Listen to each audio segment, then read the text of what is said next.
اشج عبد القیس اللہ کے نبی صلی اللہ علیہ وسلم کے پاس آتے ہیں ایک وفد کے ساتھ، اور اشج عبد القیس اس وفد کے سردار تھے۔ جب اللہ کے نبی صلی اللہ علیہ وسلم کے پاس آئے تو اطمینان سے وہ ایک جگہ پر جاتے ہیں، اپنا کپڑا چینج کرتے ہیں اور اچھی شکل میں اللہ کے نبی صلی اللہ علیہ وسلم کے پاس آتے ہیں۔ اللہ کے نبی صلی اللہ علیہ وسلم ان سے کہتے ہیں ان فیک خصلتین یحبہما اللہ ورسولہ، تمہارے اندر دو ایسی عادتیں ہیں کہ اللہ تعالیٰ انہیں پسند فرماتا ہے، الحلم والانات۔ یہ دو خصلتیں کیا ہیں؟ پہلے نمبر پر بردباری اور دوسرے نمبر پر وقار، یعنی جلد بازی نہ کرنا۔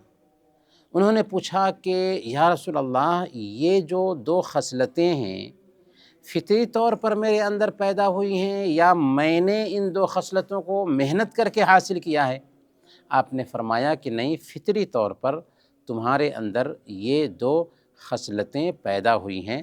تو انہوں نے کہا کہ اللہ کا شکر ہے کہ اس ذات نے میرے اندر یہ دو خصلتیں پیدا فرمائیں جن کو اللہ رب العالمین پسند فرماتا ہے اور اس کے رسول بھی پسند فرماتے ہیں۔ یہ دو خصلتیں کون سی ہیں؟ بردباری اور وقار۔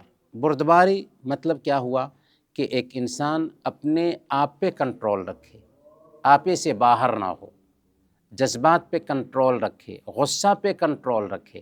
یہ بہت اچھی خوبی ہے، ایمان والوں کی خوبی ہے۔ اسی طریقے سے کسی بھی معاملے میں جلد بازی نہ کرنا، وقار اور متانت اپنے اندر رکھے رہنا، یہ بہت بڑی خوبی ہے اور یہ خوبی ہم سب کے اندر پیدا ہونی چاہیے۔ اللہ تعالی ہم سب کو ایسی خوبیوں سے مالا مال فرمائے۔